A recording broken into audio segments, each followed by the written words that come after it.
హృదయపూర్వక అభినందనలు తెలియజేస్తున్నాను. ఎందుకంటే మనం ఈరోజు ఆదివారం అయినా కానీ సర్వసభ సమావేశాన్ని నిర్వహించడం, పార్లమెంట్ సెషన్స్ జరుగుతున్నందువలన శుక్రవారం వరకు ఉన్నాయి. నిన్న సాటర్డే మన జెడ్పీ జనరల్ బాడీ మీటింగ్ ఉంది కాబట్టి అక్కడ జరిగేటప్పుడు మన సమావేశం నిర్వహించకూడదు కాబట్టి ఈరోజు ప్రత్యేకంగా హాలిడే అయినా కానీ సమావేశం జనరల్ బాడీ పెట్టుకోవడం జరిగింది. అందులో మన సర్పంచులందరికీ కూడా ఏప్రిల్ 2వ తారీఖున వాళ్ళ పదవీ కాలం ముగుస్తుంది. వారికి ఒక చిరు సన్మానం చేయాలని అందరితో ఆదరాభిమానాలు పంచుకుంటూ ఈ కార్యక్రమాలు నిర్వహించాలని మేము అనుకొని ఈరోజు ఈ సమావేశాన్ని ఏర్పాటు చేయడం జరిగింది. అందరికీ నమస్కారం. సరే ఏం లేదు, రాబోయే వేసవికాలం మంచినీటి ఇద్దరి తీవ్రంగా ఉంది కొన్ని గ్రామాల్లో.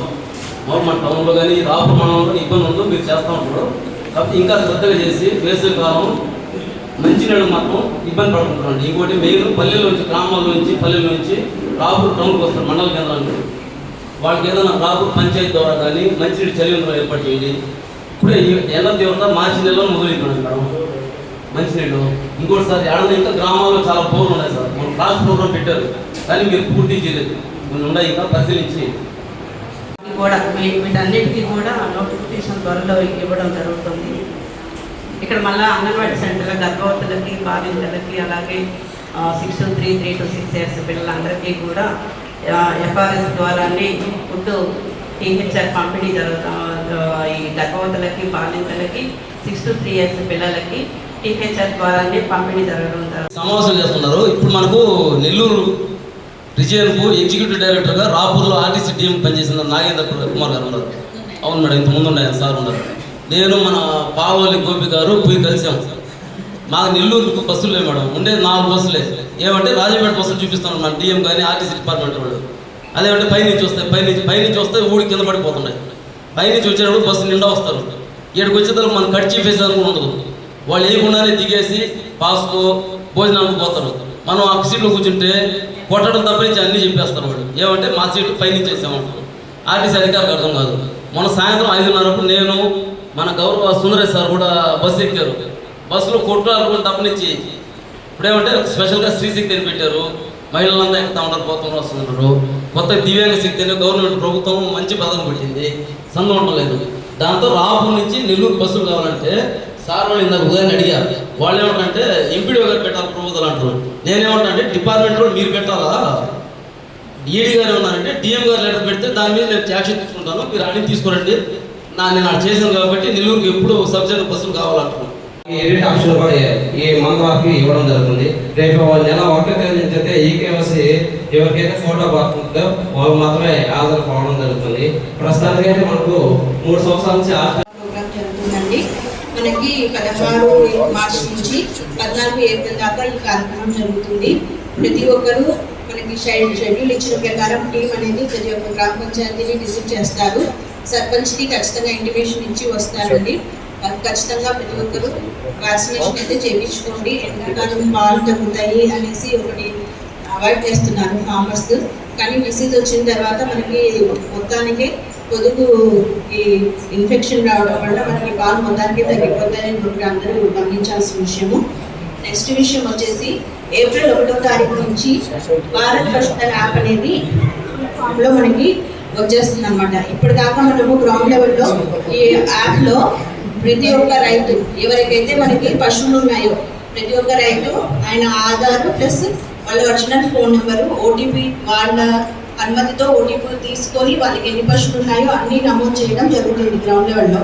ఏప్రిల్ 1 నుంచి మీకు పర్సనల్ లోన్ కానీ బ్యాంకు ఇవ్వడానికి కానీ ఏదైనా శాఖ తరఫున మీకు స్కీమ్ నుంచి ఇవ్వాల్సి వచ్చినా కానీ మీ పేరు మీకు ఉండాల్సిన అనిమల్స్ అన్నీ ఆ యాప్లో నమోదై ఉండాలి. అట్లా అయినప్పుడే మీరు ఆ స్కీమ్కి అర్హులై ఉంటారనమాట.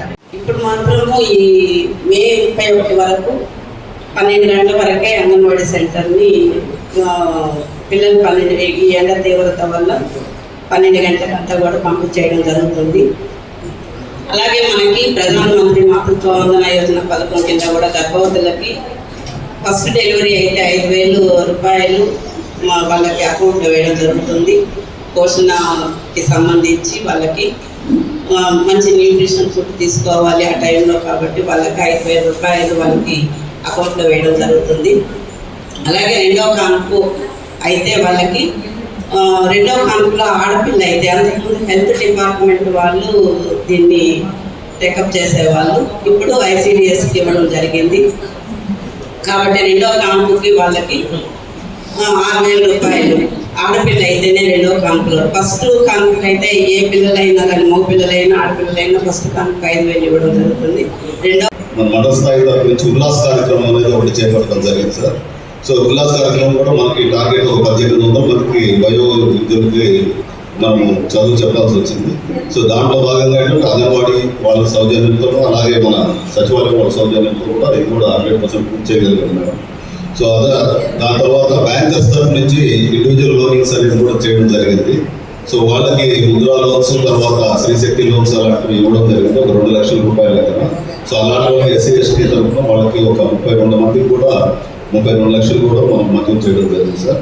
సో ఇది కాకుండా నెక్స్ట్ రాబోయే కాలంలో కూడా మన వాళ్ళు టార్గెట్స్ దానికి ఇచ్చిన దాన్ని బట్టి కూడా మనం ముందుకు సాగాలనేది మేము ఏర్పాటు చేస్తున్నాం సార్. హార్వెస్టింగ్ అనేది పరిపోతలోనే జరుగుతూ ఉంటుంది. రైతులు కూడా మనకు హార్వెస్ట్ చేసినటువంటి వరి ధాన్యాలంతా కూడా మనకు అమ్ముకుంటున్నారు. ప్రస్తుతానికి అయితే ఇప్పుడు మనకు వ్యవసాయ శాఖలో పరిపోతలు అనేది జరుగుతూ ఉన్నాయి చివరిగా. కాబట్టి ప్రస్తుతానికి అంటే ఉన్న స్కీమ్స్ కానీ అనేది నెక్స్ట్ సీజన్కి మనకు స్టార్ట్ అవుతాయి. కాబట్టి ప్రస్తుతానికి పరిపోతలు అనేది జరుగుతూ ఉంటాయి. మీకు అందరూ తెలియదు నుంచి ఇంతకుముందు సమావేశాలు ప్రభుత్వం నుంచి వచ్చేటువంటి వర్గాలన్నీ కూడా వివరిస్తూ రావడం.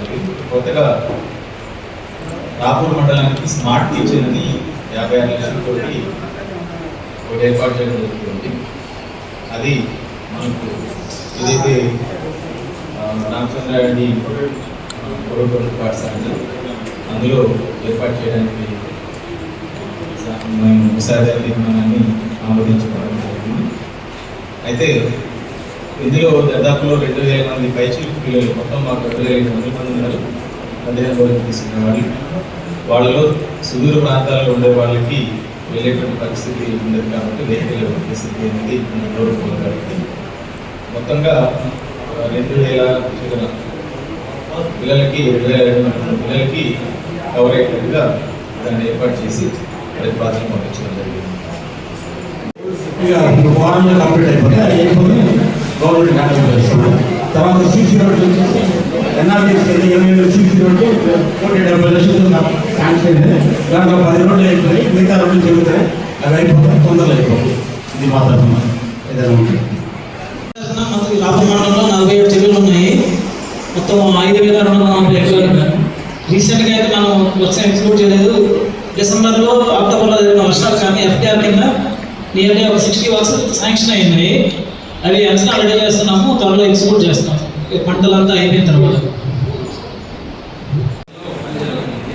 అది తొందరలో చేసుకోవాలి మనం, ఎందుకంటే కొత్త ప్రోగ్రామ్ వస్తుంది కాబట్టి అందులో ఉన్న ఆల్టర్నేటివ్ ప్రోగ్రామ్ కూడా ఛాన్స్ ఉంది. అదేవిధంగా PMA 2.0 కింద ఆవాస్ కోసం 1,50,000 ఇళ్ళు దాకా కొత్తగా ఇళ్ళు శాంక్షన్ కోసం చేసి రెడీ చేసుకుంటున్నాం.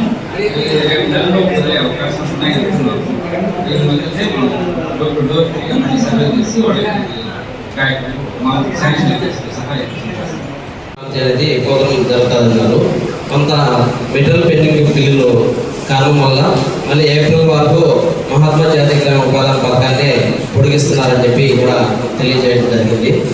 ఎందుకంటే ప్రతి మండలంలో కూడా కొన్ని పెండింగ్ బిల్ మెటీరియల్ 60% వేజ్ చేస్తే 40% మెటీరియల్ వస్తుంది. అందుకు వేజ్ అచీవ్మెంట్ కావడం వల్ల ఈ ఇంకొక మంత్ మహాత్మా జాతీయ గ్రామ ఉపాధి పథకాన్ని పొడిగిస్తున్నారు. ఒక 3 నెలల నుంచి అయితే మనకు ప్రతి జాబ్ కార్డు కూడా EKYC చేయడం జరిగింది. మన మండలంలో వచ్చేసి ఇంకా ఒక 2,000 జాబ్ కార్డులకి EKYC పెండింగ్ ఉన్నది. అవి కూడా వాళ్ళు బయట వలస వెళ్తాం అలాంటి కారణాల వల్ల కొన్ని అందుబాటులో లేకపోవడం వల్ల కొంత EKYC వాళ్ళు అప్డేషన్ చేసుకోవడం వల్ల ఇవి కావడం లేదు. అవి కూడా వీలైన త్వరలో మేము కంప్లీట్ చేస్తాము.